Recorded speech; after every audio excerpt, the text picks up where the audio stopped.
दुनिया में एक से बढ़कर एक जादूगर है। उनके जादू देखकर लोग हैरत में पड़ जाते हैं। विज्ञान भी कभी इनके जादू को पकड़ नहीं पाया। आजकल विज्ञान की मदद से जादू की विद्या खूब फल फूल रही है। ऐसे ही 5 महान जादूगरों के बारे में आपको आज अपनी इस वीडियो में बताने जा रहे हैं। दोस्तों, आपसे एक रिक्वेस्ट है कि हमारी इस वीडियो को आप अंत तक देखें। जादूगर डायनेमो। जादूगरी की दुनिया में जाना माना नाम डायनेमो, उम्र मात्र 31 साल और हजारों ऐसे कारनामे जिसे हाथ की सफाई कहना सचमुच ही मुश्किल है।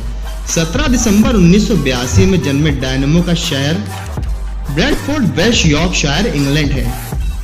स्टीवन फ्रेन यानी डायनेमो इन दिनों जादू की दुनिया का सबसे चमकदार सितारा है। इनकी खासियत है कि ये सड़क पर आम लोगों के साथ बड़े ही शांत तरीके से चलते हुए कुछ जादू दिखा देते हैं। राह चलते लोगों को चौंकाना उन्हें बहुत पसंद है। आपकी जानकारी के लिए बता दें, डायनेमो के पिता लंबे समय से जेल में थे और डायनेमो बचपन से ही आंतों से जुड़ी क्रोन नामक एक गंभीर बीमारी से जूझ रहे हैं। इस बीमारी से उनका शारीरिक विकास भी रुक गया और उनके मुताबिक ही स्कूल में काफी दिक्कतें भी झेलनी पड़ी। स्टीवन से डायनेमो के सफर में इस बीमार बच्चे की मदद की उनकी दादाजी ने। एक बीमार बच्चा जो ठीक से दौड़ भी नहीं पाता था, जादू की दुनिया में अपना नाम करने की तैयारियों में जुट गया। साल 2004 के आसपास की बात है। स्टीवन एक यंग मैजिशियन के तौर पर अपना करियर शुरू कर रहे थे और उन्हें दुनिया के 2 बड़े जादूगरों डेविड ब्लेन और आरोन फिशर के साथ स्टेज शेयर करने का मौका मिला। स्टीवन तब अपनी ट्रिक्स का प्रदर्शन कर ही रहे थे, तभी किसी ने कहा कि ये तो चलता फिरता डायनेमो है, यानी कि इलेक्ट्रिक डिवाइस। फिर क्या था, बस तभी से स्टीवन बन गया डायनेमो। डायनेमो की लोकप्रियता का अंदाजा इसी से लगाया जा सकता है कि उनके नाम से जो टीवी शो अभी भी प्रसारित हो रहा है, उसकी टीआरपी काफी हाई है, यानी उसको देखने वाले भी कम नहीं हैं। इस शो में उनके लाइव जादू को दिखाया जाता है और लोग उन्हें डायनेमो मैजिशियन इम्पॉसिबल कहते हैं। दोस्तों, ऐसे मैजिशियन के लिए एक लाइक और कमेंट तो बनता ही है। हमारे लिस्ट में अगला नाम है क्रिस्टोफर निकोलस सरांटाकोस। इनका जन्म 19 दिसंबर 1967 अमेरिका में हुआ। जादू की दुनिया में उन्हें क्रिस एंजल के नाम से जाना जाता है। शायद अब तो आप पहचान ही गए होंगे।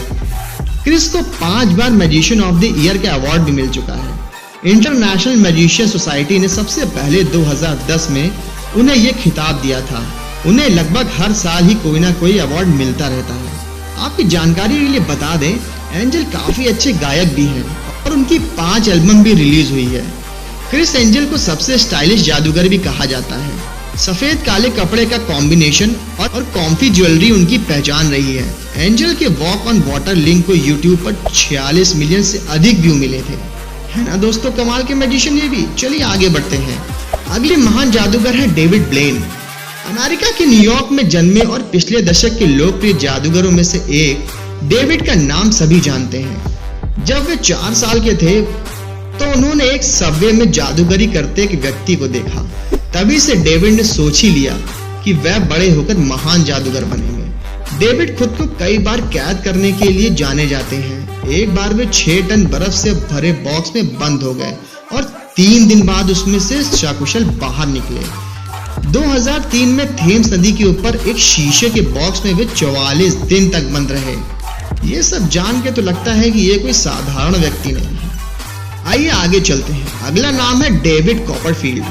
कॉपरफील्ड का जन्म अमेरिका के न्यू जर्सी में हुआ था। महज 11 साल की उम्र में ही न्यूयॉर्क यूनिवर्सिटी में उन्हें मैजिक का कोर्स करने का मौका मिल गया, जबकि 10 साल की उम्र में उन्होंने जादू दिखाना शुरू कर दिया था। डेविड कॉपरफील्ड 11 बार गिनीज वर्ल्ड रिकॉर्ड में अपना नाम दर्ज करा चुके हैं। डेविड कॉपरफील्ड का जन्म अमेरिका में 1956 में हुआ। फोर्ब्स मैगजीन ने अपने एक आर्टिकल में उन्हें सबसे अमीर जादूगरों की लिस्ट में शामिल किया। कॉपरफील्ड काफी अधिक लोकप्रिय रहे हैं। वह कहानी सुनाते सुनाते जादू दिखाते हैं।